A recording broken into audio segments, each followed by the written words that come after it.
Pickman's Model by HP Lovecraft. This first story originally appeared in Weird Tales in 1927, and I gotta say, it basically has everything I'd ever want in a horror story.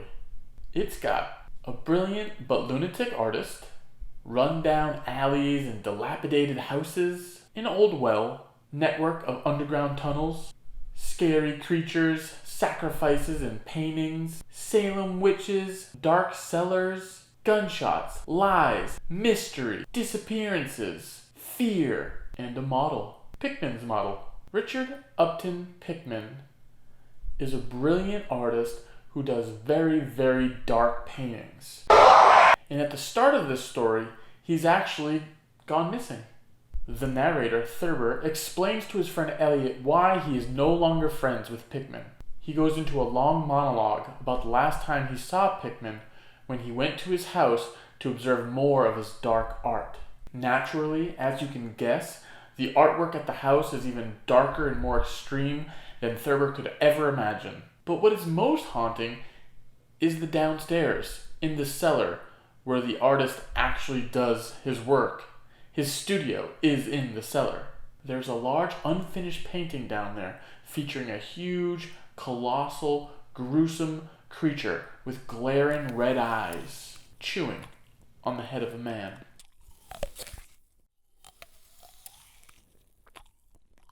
As they're down in the cellar, there are noises, and Pickman grabs his gun and shoots 3 times, and then comes back saying, "Those darn rats." But I think us as the audience knows, it's not really rats that he's shooting at. It's not until later on that Thurber realizes he's accidentally taken a photograph from the studio in the cellar. One that was supposed to help Pickman paint the final background for the painting. But the photograph was no background shot. It was a model for that very painting.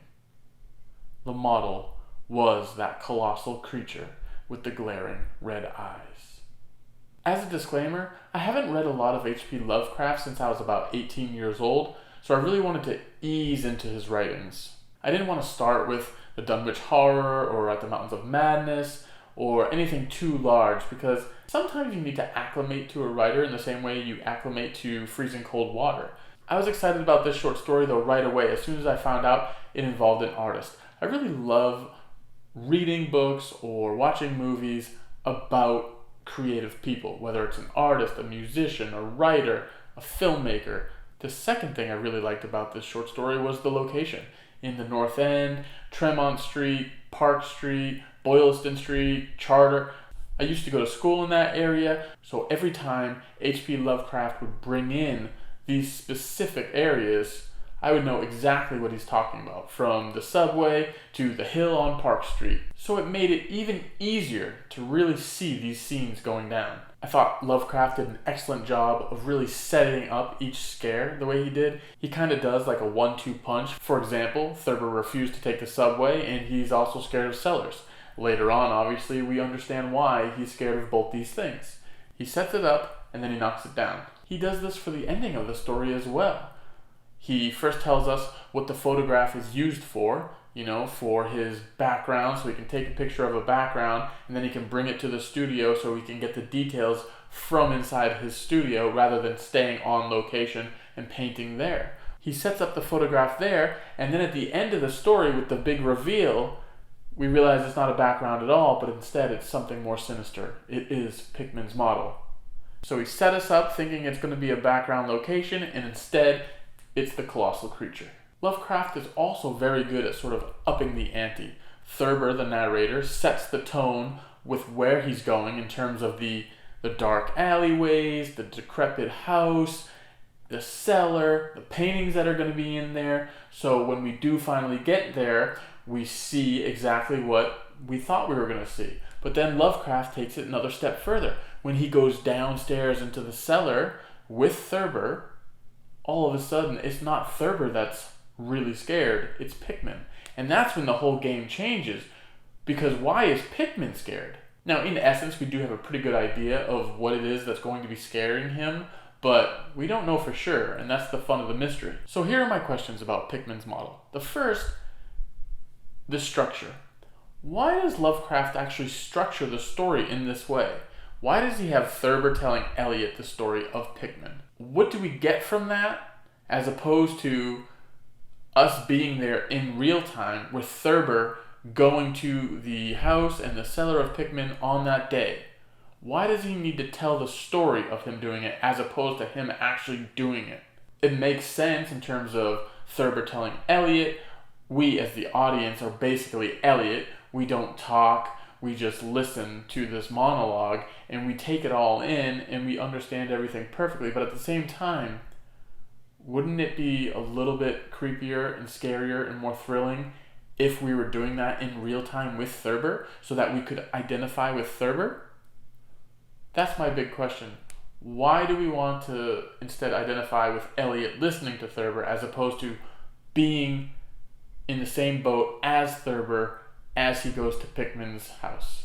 For that matter, what if this story was told through Pickman's eyes? Now that could also be very interesting. And we'd know a lot more, wouldn't we? Because Pickman has to go through all these things. How does he actually get that creature to stand there for him to take a photograph of him?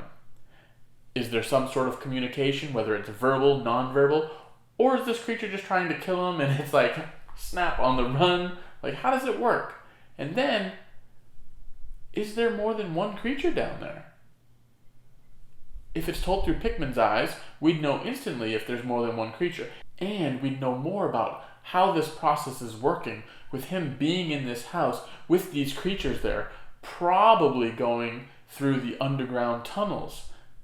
If in fact there are multiple creatures. I feel like there are, as the short story gives me the sense that each one of these paintings from this house comes from a creature in this dwelling. Now that's a whole lot of creatures and a whole lot going on, but I like to think big, and I think it would be more exciting if it was more than just that one. But again, if this was told through Pickman's eyes, we'd get to see so much more of this world, and we'd have a lot more answers. Now this is a rather short story, so I'm assuming Lovecraft truly intended to have more of the mystery as opposed to having all the answers. And in that way of thinking, it makes sense that Thurber would be the narrator and we'd see everything through Thurber's eyes because we don't get all the answers. And perhaps Lovecraft didn't want to give all the answers. Instead, we live within the mystery to make these sorts of answers up in our own heads. Telling the story through Thurber's eyes creates even more of the mystery of what actually happened to Pickman. I think as an audience we have a pretty good idea of what could have occurred and why he's gone missing. Maybe just go for a little search in the underground tunnels and see what you can find. Maybe some skull and bones, I don't know. But we're still just guessing. But I do really find it fascinating, how does Pickman really communicate with this monster? Again, to get it in a picture. Again, he is shooting his gun at a creature. Okay, maybe it is the rats, but highly doubtful. So what sort of back and forth do you have where you get to take a photograph of the creature, but also have to take it down if it comes near again? It's a very, very interesting relationship they have. And that's definitely something that I'd really, really, really like to know more answers for. Okay, thank you guys so much for listening to me discuss HP Lovecraft's Pickman's model. I thought the ending was a little bit obvious, but it wasn't obvious in the way that he actually delivered the ending through the photograph. So what do you guys think about Pickman's model? Please let me know in the comments. I'm very curious to hear what you think, and thank you so much for watching.